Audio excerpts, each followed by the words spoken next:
Oh yeah. Oh wow. Okay, so without saying anything or doing anything, Wow. he'll start to send them up towards me. Okay.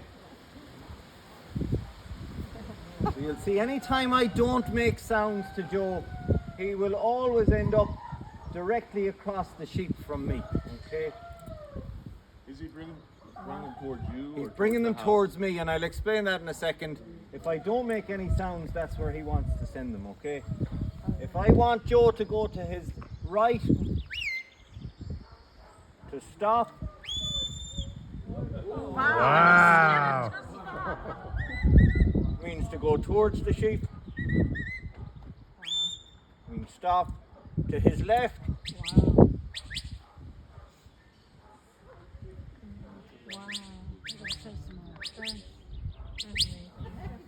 to stop,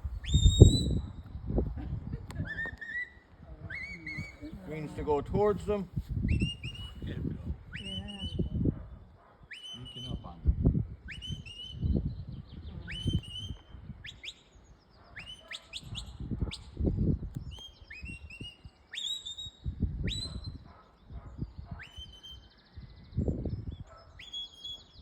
I want him to hurry up a little bit.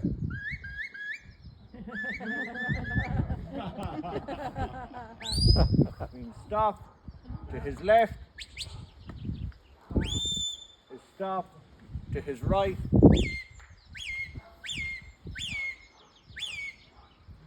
and again if I stop making any sounds, he'll find his way to the other side of those sheep and he'll start sending them towards me again. Wow. Okay, and while he's doing that, we'll start to explain how this works. So there are sheep behind you to your right in that little field. There are sheep inside in the pens behind you. We'll come back to them in a little while. None of them have reacted to the sounds I'm making. So the sheep won't react to the sounds. But immediately once Joe came near these sheep, they stopped what they were doing and they moved into this tight bunch. So straight away, they're easier to work with. Okay. Number two, you can see Joe hasn't touched these sheep to make them move. So these sheep aren't moving out of fear of being bitten or being hurt. And number three, Joe's not barking at the sheep. So these sheep aren't moving out of fear of noise. I'm sure you've encountered sheep along the sides of the road in Ireland, parts of Ireland where you've sheep that lie in the middle of the road and they refuse to move. Sheep get used to noise after a little while. So if we have a dog that just barks at the sheep will eventually refuse to move for that noise and we're stuck. Joe isn't biting the sheep, as I said. We don't want a dog that's overly aggressive with the sheep or biting the sheep or scaring the sheep. We want to look after the sheep. We don't want them to get injured. So we use the border collie because they work just with that stare. Oh wow.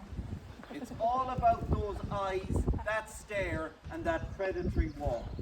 He has enough of a message, a power, and a confidence in that stare that sends a message to the sheep. The sheep just respond and they move away. And I don't mean to scare any of you, but if these sheep were really scared, that little fence wouldn't hold them in. Okay. There's just a respect between the sheep and the dog. The sheep know who's boss and they move away. If they don't move, if they become stubborn, the border collie's next instinct is to run up against the sheep and nudge them along, maybe give them a small little nip. Their instinct is not to injure the sheep, but it is to get them to move. Okay, Joe is very, very patient. He'd walk right up to their nose. He's probably getting too patient as he gets older. He'd walk right up to their nose. He'll wait there for a couple of minutes and eventually he'll give them a little nip. If we have a sheep that just point blank becomes too stubborn, we'll get a second dog to give him a hand. And once they give the sheep that message that they're the boss, that sheep will never question it. How long does it take to train the dog? I'll show you how we do it, I suppose. So I'll show you how we do it and then we'll come back to how long it takes. Okay? And how do we do it? Well, at the beginning here, and this is the fourth and the main reason we use the dogs, even though these sheep were down here on our left hand side, when I asked Joe to go and get them, he didn't run directly at the sheep and scatter them everywhere. He went around them in a wide arc, got to the other side of the sheep and started to send them towards me. When I stopped making sounds at Joe down the field there, again, he didn't leave the sheep down there. He kept coming and brought them right up here beside me. Okay, I'm going to make this more obvious now. I'm going to put these sheep away from me. But you'll see, he is never happy unless these sheep are right beside me. Okay, stay there, Joe. Stay there, Joe. Stay there, Joe. Stay there, Joe. Wait, stay there, Joe. Stay there, Joe. Stay there, Joe. Stay there, Joe. Yeah. And where is he gone? To make sure. To the other side of the sheep, sending them towards me. Oh, yeah. Okay. That's good. That means if I start walking this way, he goes that way. Oh, wow. Because all he wants to do is get to the other side of the sheep, Wow. making sure they come towards me. If I That's stop amazing. here, His instinct. eventually he'll figure out where I am, and he ends up on the other side of the sheep. Wow. Okay? Always trying to send them towards me. That means if I go this way, he goes that way. If I go this way, he goes that way. Wow. If I go this way, he goes that way. It doesn't matter where I go. If I go this way, he could be here all day. And it's me that's going to get tired and not him. Okay? Yeah.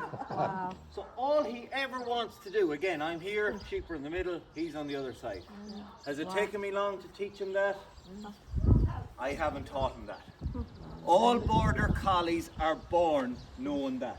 That's the border collie's natural instinct. The natural instinct of the border collie is to herd, and it's to herd towards us. And that to me is like a safety aspect.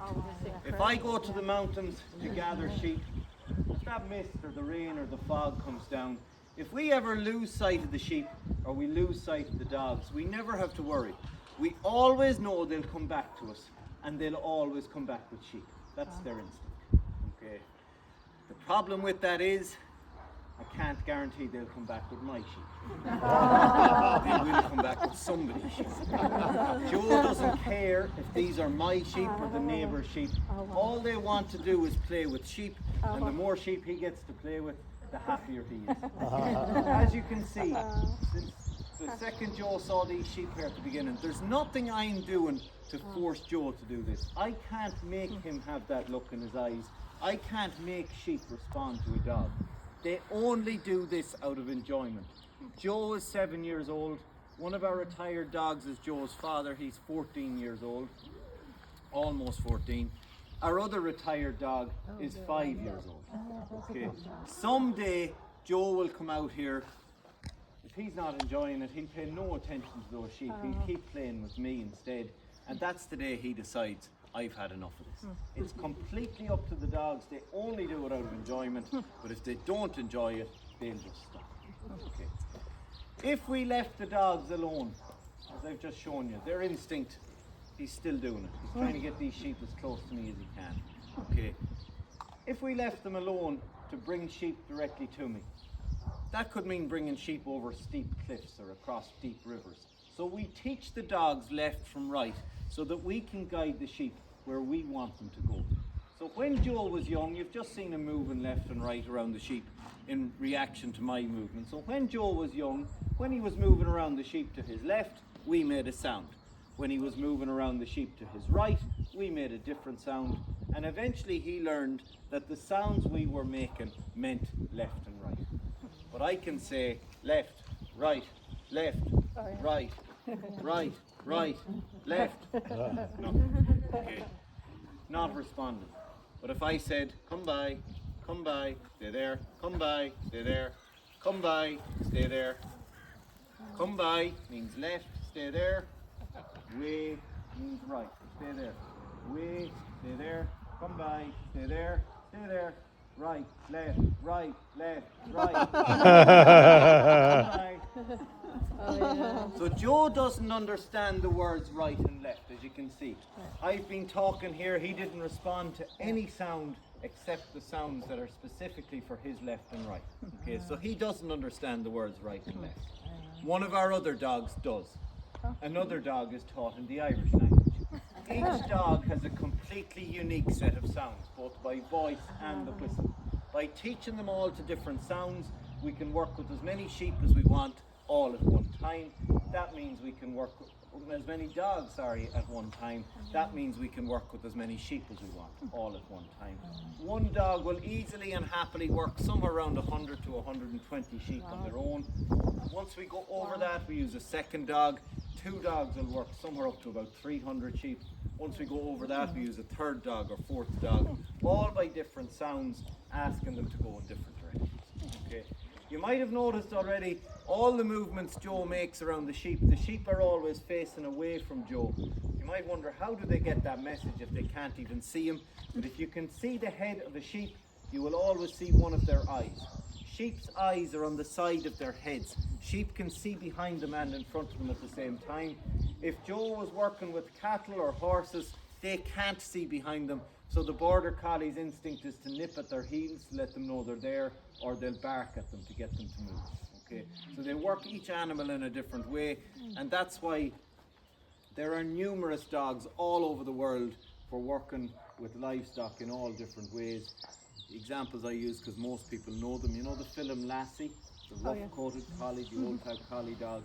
In that film, Lassie barks a lot. That's how they work livestock, more by noise. Then as we semi-domesticated sheep, they became quieter and immune to that noise.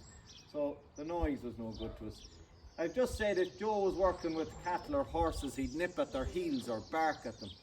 If you nip at the heels of a cow or a horse or rush up behind them, the first thing they do is kick. Border collies are fairly big dogs, and they can get injured if they're not very careful. So that's why you all know little corgi dogs. Yeah. Okay, corgis were bred for working with cattle. So when they nipped at the heels of the cattle, the cows kicked. They were so low to the ground they never got injured. Okay, so there's a whole range. They all work in different ways. Okay. Once we've taught the dogs left from right, we can try then, excuse me, moving the sheep anywhere we want them to go. Stay there, Joe. On top of the mountain, we move the sheep to paths that we know are less steep and safe to get them down the mountain. Here, if I wanted to move these sheep from here to the fields across the road, I go onto the road to make sure there's no traffic coming, and the dogs can guide the sheep out the gates. Okay, so I'm going to try and show you on a much smaller scale. You can see the 2 little sets of gates down the bottom of the field here, one on the right and one on the left. I'm going to try and move this group of sheep down through one set of those gates. Stay there, Joe. Stay there, Joe. Come by. I'm going to try and move them down through one set of those gates, across the bottom of the field, and back up through the other set, just with the same sounds that you've heard so far. Okay? I'm glad I have some people here that worked with sheep in the past. They can back me up. I've had people stand where you are and say to me, Martin, why do you bother training the dogs? Wouldn't it be an awful lot easier to train the sheep instead? It's impossible to train sheep to do anything. Just in case anybody thinks I could train these sheep to walk around this field in one direction, we'll ask this lady, will we go left or right first? Left or right? You decide. Left. So we'll try and go down through the set of gates on the left down here, across the bottom, and back up through the ones on the right, just with the same sounds you've heard. Okay? And I suppose I do have to warn you before I start this. This can go very wrong. We'll try. Come by, stay there. Come by, stay there, stay there. Walk. Steady. You're going right.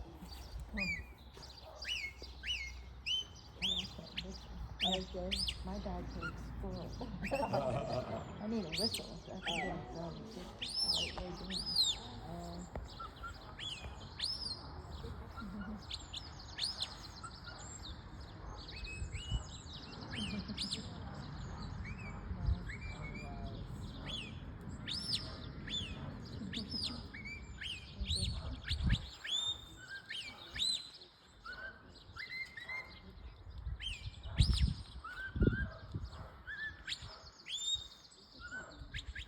Oh, wow.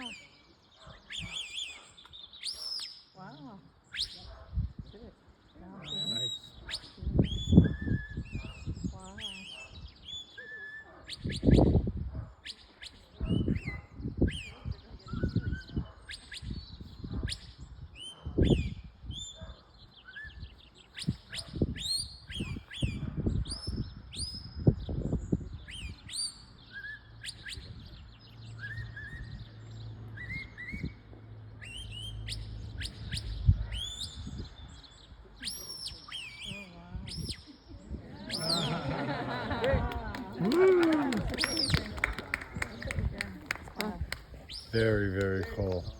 Very cool. I have a question. Yes. If you're using the whistle, wouldn't if you had 2 or 3 dogs at the same time, wouldn't they all start like freaking out? Just using the whistle, same as, so first of all, the sound. So I'm talking again, Joe's not moving. Okay, I can say anything, I can stand here for 10 minutes and talk.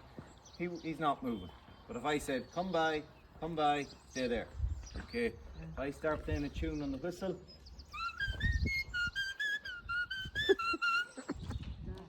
it's just his own specific sound.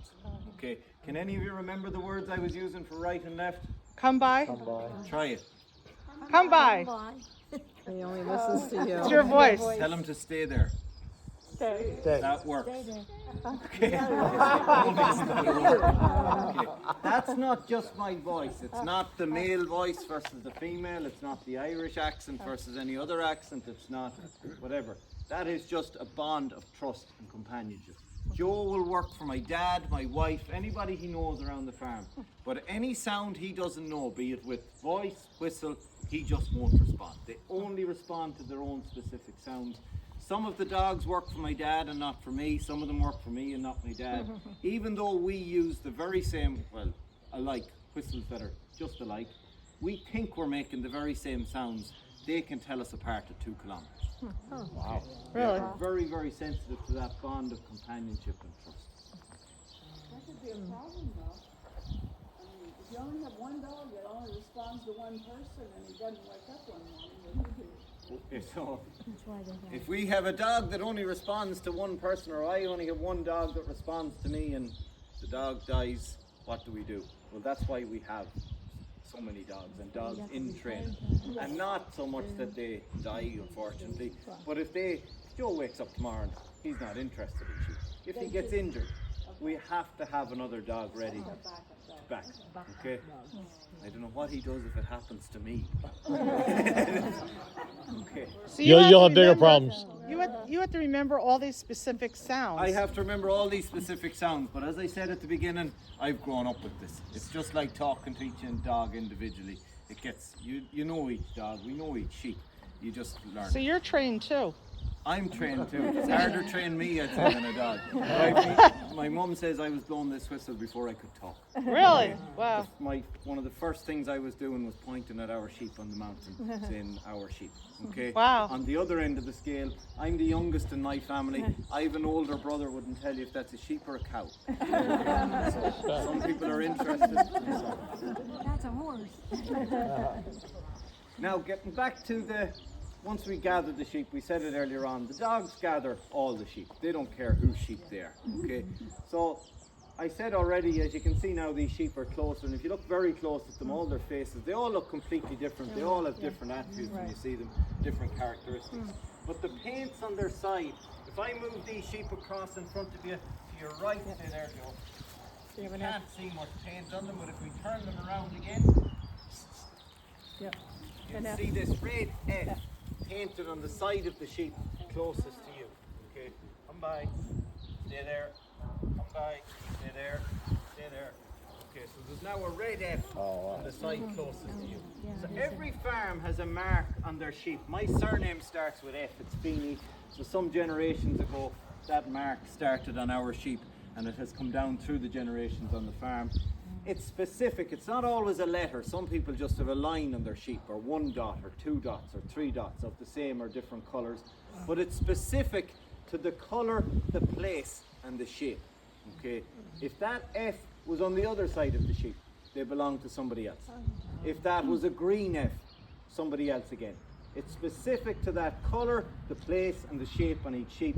And as I said, it's not for me to know my sheep.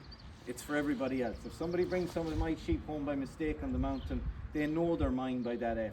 They can ring me up and say, Martin, I have a few of your sheep here. It's everybody else will know my sheep by that F. And it is easier to see at a distance on the mountain what colours are on the sheep. So you know at a distance if they're mine.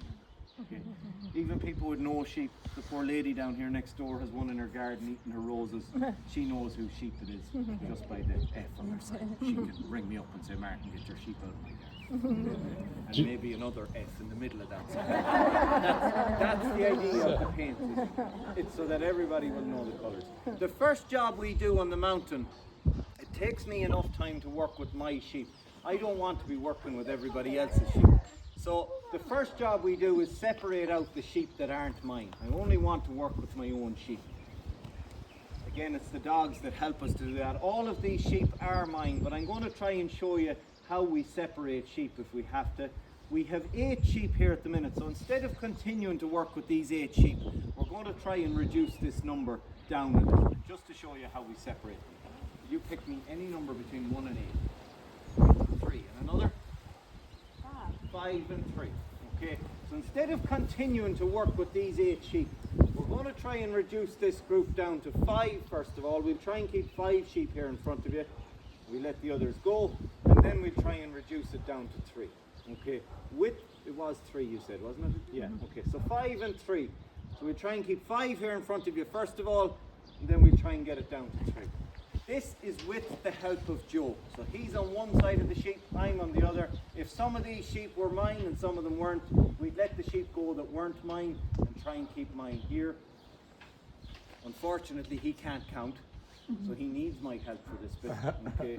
So by me being on one side, him being on the other, we try and get the sheep to separate. Come by, hey down, come by. Joe, hey down. Way. Joe, way, stay there. Way, stay there. Come by, stay there, stay there, that'll do this. Come by. Yeah. We're down to 5. Okay. Yeah. That was the first. How does he know not to go there? I said this. This to Joe means this is the sheep we want to concentrate on. This. You can see he's fully intent on these. Okay, we'll try and get these further away. Joe, that'll do. He's got his eyes on her. Okay, the next number we had was 3. Way.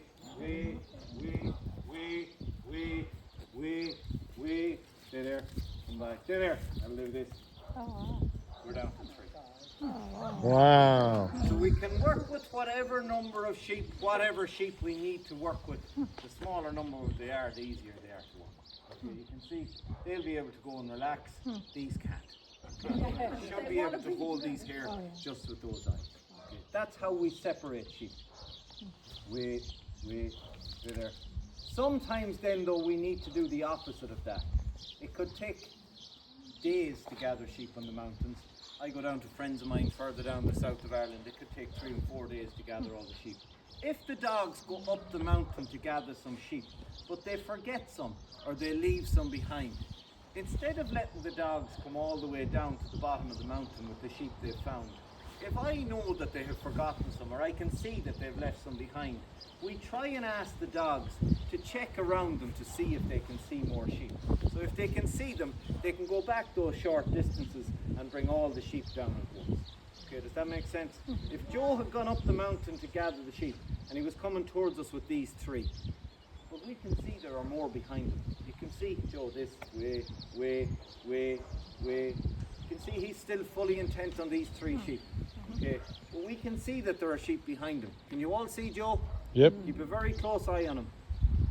Instead of letting them come all the way to me with these 3 and then having to go all the way back up the mountain for those, we just say, look. Can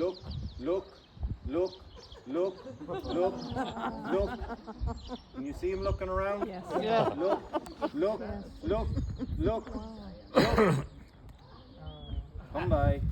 He'll go for the sheep that are behind him, and he'll end up bringing whatever sheep he can find right back beside me again.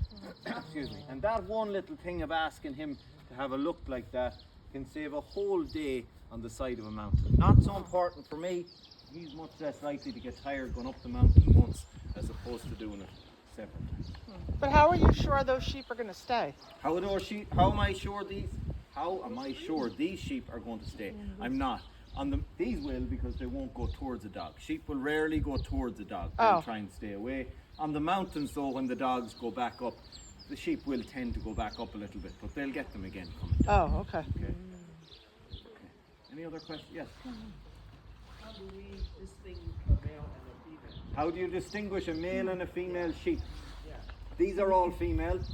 Okay, they're all horns on their head. They're all female sheep. The male breed of these, you can see the diameter of their horns at their head. Okay, a male will be twice or three times as thick. They'll have really, really thick horns on their head.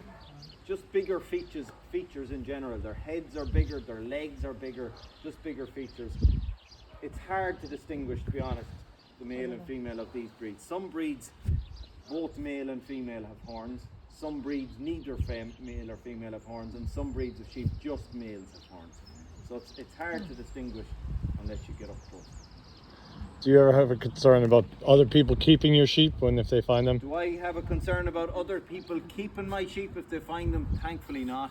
Ireland is a fairly small place and the farming community is small. We do have these tags in their ears. Some of these have them.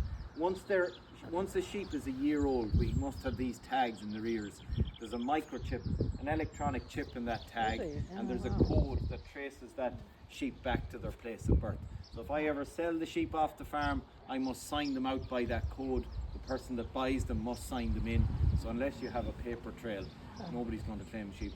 The community is small anyway, and people don't, because if they're going to rely on me some other day. One of my neighbours rang up about one of our cows yesterday. She thought she was in distress. Thankfully she wasn't, but neighbours ring each other and we work together as a community. Perfect. Thank you. What That was type of sheep absolutely are amazing. These are the most common breed of sheep you